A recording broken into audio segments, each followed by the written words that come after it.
Today, Istanbul is known as the city that stands on two continents. But in the ancient world, it went by a different name and stood at the nexus between East and West. It was called Byzantium, and it was the site ancient Rome decamped to when the Western Empire began to crumble. It was also the place a great and terrifying soldier welded together a new empire. He named it Constantinople, and stamped his authority on the city and the state, and used the church to wield power not seen since the time of Hadrian or Augustus. This was the empire of Constantine the Great.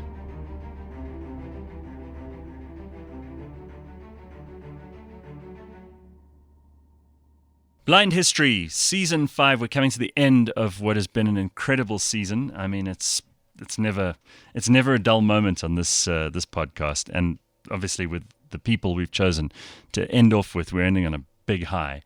We haven't gone to Rome for a long time, and today we return to Rome. It's more the Eastern Roman Empire than the Western Roman Empire, and we're talking about Constantine the Great, whose real name was Flavius Valerius Constantinus.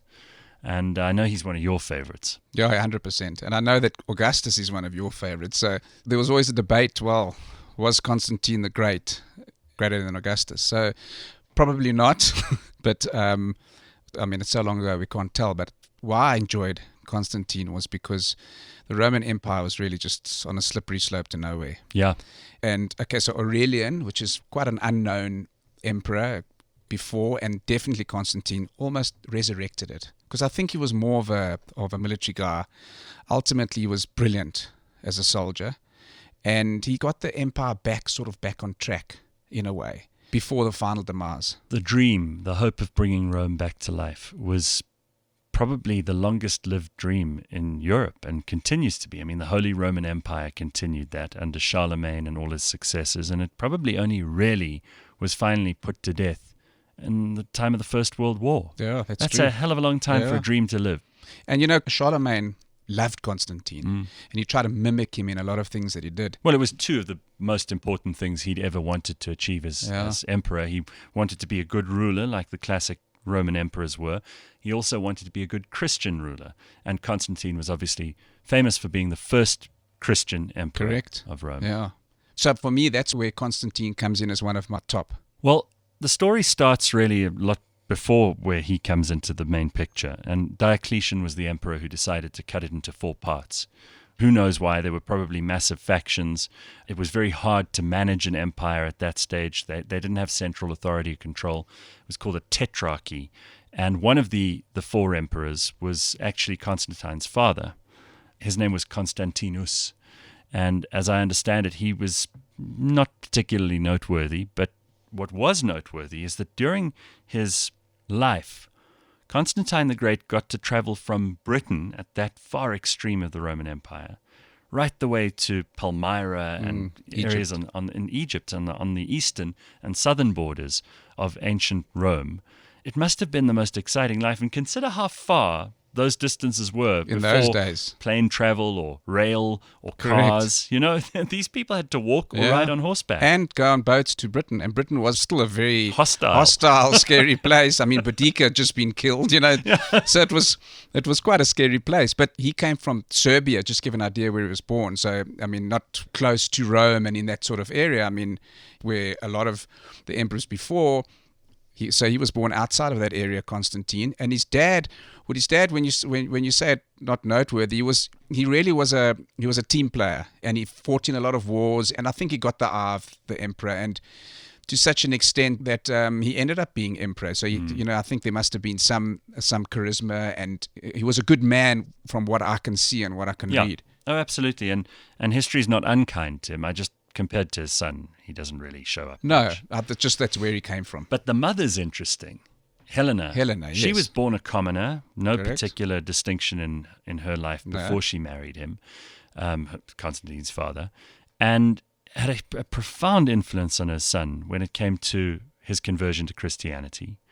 And we have no reason to doubt that he was sincere in his beliefs, although many people since then have speculated that it was very politically convenient to be a Christian. I think and to make Rome Christian. Yeah. You can think it's also a big step because Christianity was still in its infancy. And so it was a big step. But Helena was always Christian.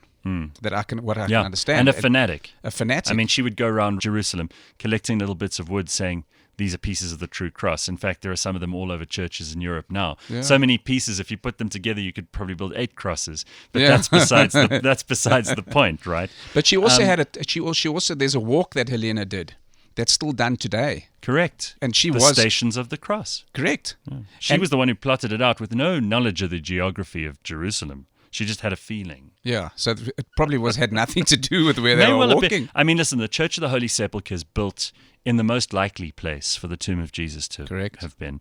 But she's the one who decided, there it is. Yeah. And, maybe in her time there was more evidence than there is now. But certainly she was a zealot. Yeah. There's no other way to put it. So let's just go back to Constantine for a second, because you know a lot about how his story starts. He does eventually inherit from his father the title of emperor, but it's him and Maxentius. Correct. Right? So he's in charge of the Western Roman Empire, and Maxentius in charge of the East, or do I have it the wrong way around? So initially on the Tetrarchy, Diocletian, he was on the one side, and it was Maximus on the other side, and he had junior emperors, and Constantinus was a junior emperor, so to speak. Yeah. And there was a 4th junior emperor as well, so there were 4 of them.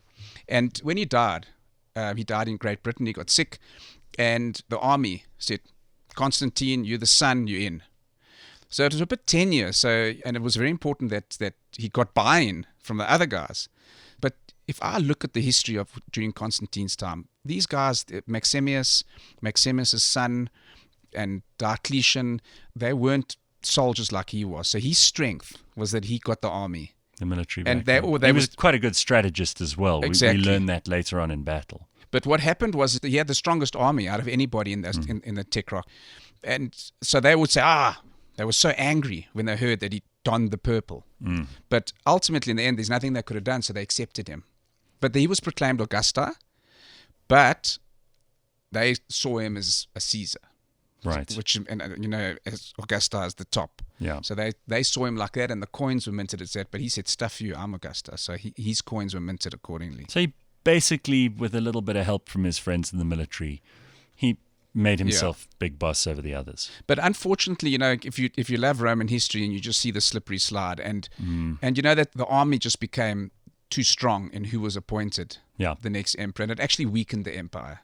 Well, I mean, listen, this wasn't at a great time for the Roman Empire, and it had become big, and it had become decadent, and it had become very messy. One of the things that Constantine is credited with is because of his devout religious beliefs, piety, morality, he banned crucifixion, he banned gladiatorial combat to the death, he banned sexual licentiousness, which, in Rome, you kind of just had to walk around a corner and join an orgy. After he came in as emperor, they said, no more of that. We'll have no trouble here. Yeah. And that was probably also as a result of his very devout and pious belief in this relationship, which he claims in his memoirs, and his great biographer Eusebius says, was an honest and sincere belief.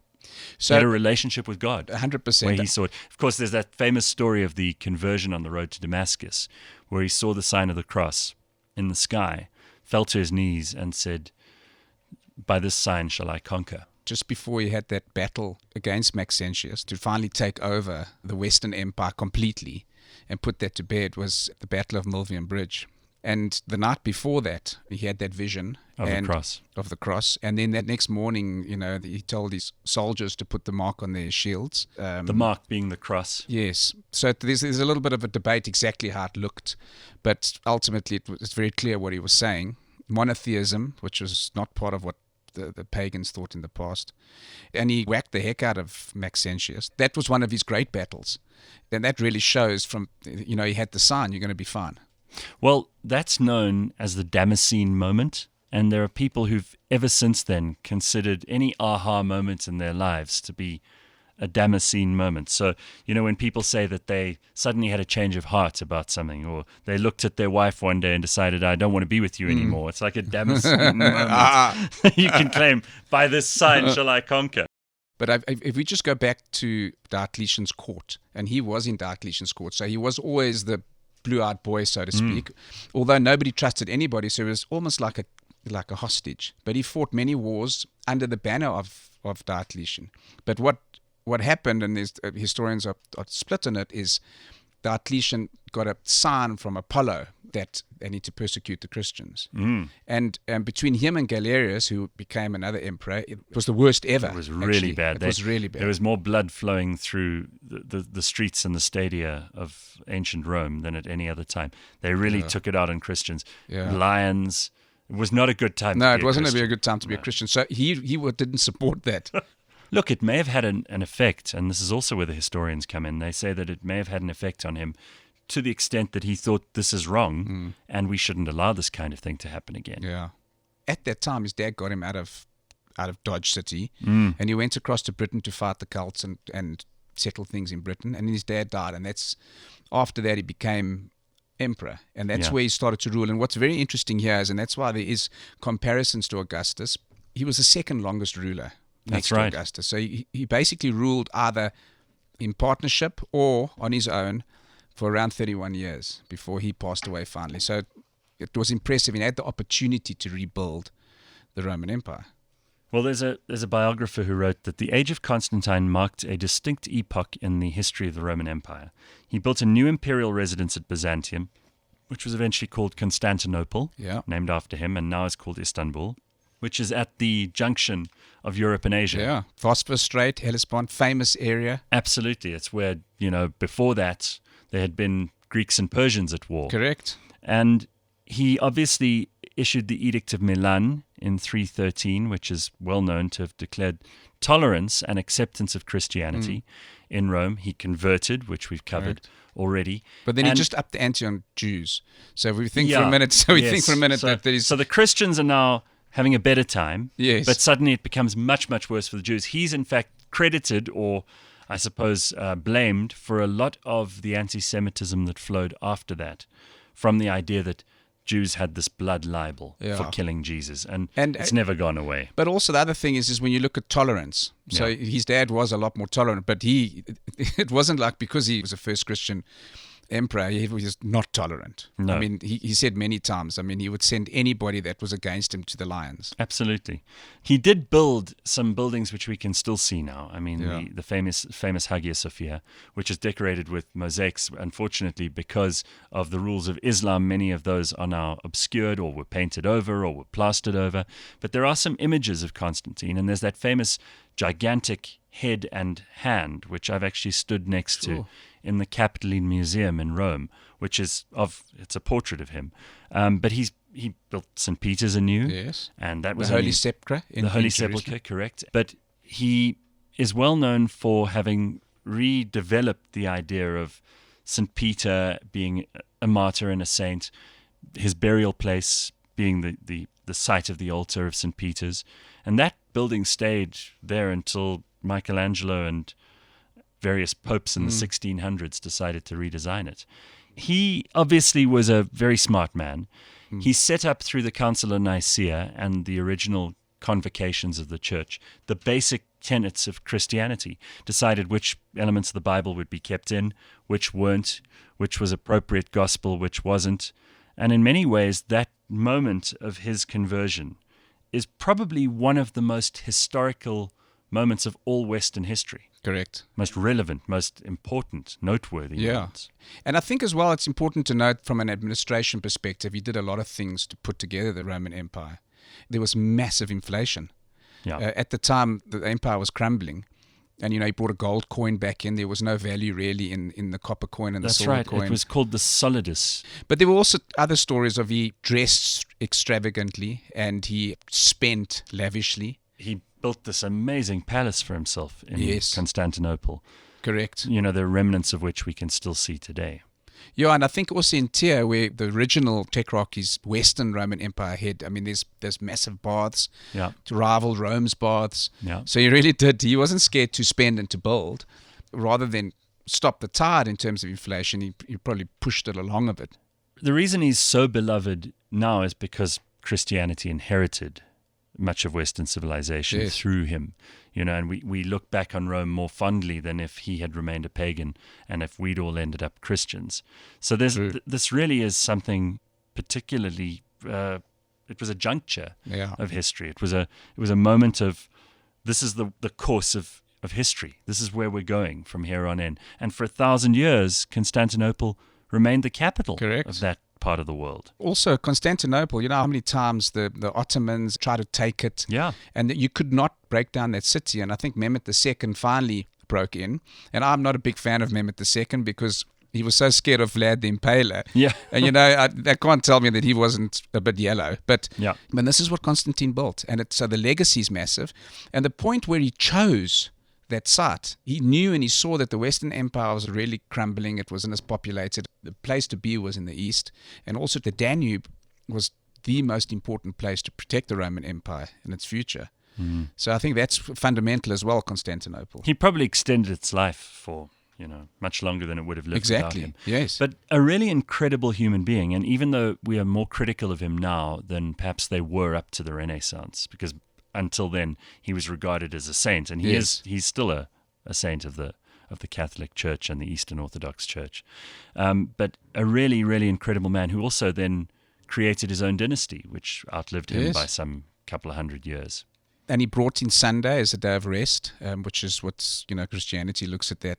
It was him, huh? It was him that brought it in, and then also the shaving. If you look at Marcus Aurelius and Hadrian, to that matter, they started getting a bit tatty. Beards. The emperors, they're all beards and whatnot. So, and he brought back the clean shaven of the times of Augustus, where the emperor started to be clean shaven, and you see all his busts are clean shaven. He was quite a powerful man as well, and so he brought up. There was a lot of things that he brought back as well.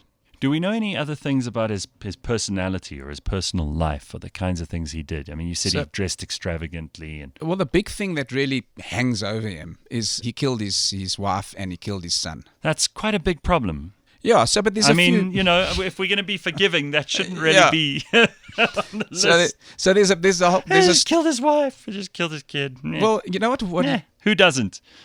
So there's a few of the people we've covered in history that have done that. But so the story sort of painted is that Crispus, the son, had an affair with his stepmom. I love these names. Yeah, so, Crispus. Yeah, Crispus. So he burnt him to a crisp, actually.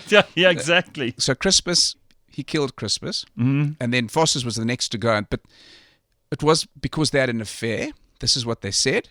But ultimately, it was to protect the lineage. So Constantine the first, Constantius the second, Constans, the rest of his lineage, he was trying to protect it. So it could have also been a very political move. And also, he took Faustus out just to say, listen, guys, I'm still in control here. You can't mess with me. I'm in control of who goes where. So that's one of the things that stood over him a little bit. But during that time, that wasn't unusual. Yeah, I mean, listen, killing your wife in any time is not particularly nice. But no, I mean... if you've got to protect your dynasty, you've got bigger plans. Yeah, he definitely had. He definitely wanted. He was worried about his lineage. So everybody's going to say better or bigger or more important than Augustus? If we look at Augustus and him, I think there's no doubt in my mind, and I think in most people's mind, Augustus was the best administrator. Good, so we don't have to fight. No, not at all. But from a soldier perspective, Marcus Agrippa was... He did Augustus's heavy lifting. He carried out his work. But Constantine was the warrior. The amount of battles this guy won. On the other hand, administratively, he was sound, but he made a lot of mistakes. He basically took the empire later on a little bit the wrong way. Yeah. So I don't know if it's really a big debate. It's completely different times. I just think the one was a soldier, the other one's more of a statesman. Yeah. Well, I think that the whole world owes quite a lot more than just Sundays to Constantine the Great. And I can tell that there are some people who you just love talking about and some people you're like, please. 100%. Blind History. This is season 5 and we're nearing the end, and we thought we'd bring you something from the Byzantine Empire, the Eastern Roman Empire, the decline of Rome but there was this one shining moment that was occupied by this brilliant man.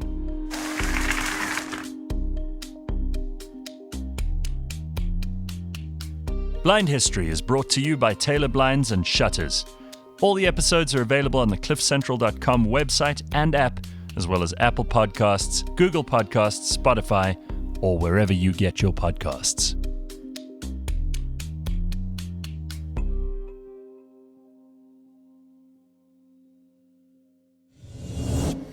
Under the high altar at St. Peter's is a place called the Confessio. You go down some stairs. It's not open to the public.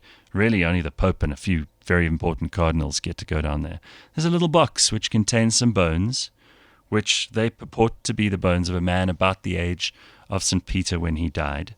They, of course, by legend, crucified St. Peter upside down because he refused to be crucified like Jesus. He didn't think he was worthy. And in the Confessio, these bones are still there, and they were buried in a little recess in what's called a red wall, and it is directly in the position that Constantine built the original basilica in. Supposedly, in graffiti were carved "Hic est Peter," "Here rests Peter." So there's reason to believe it's true.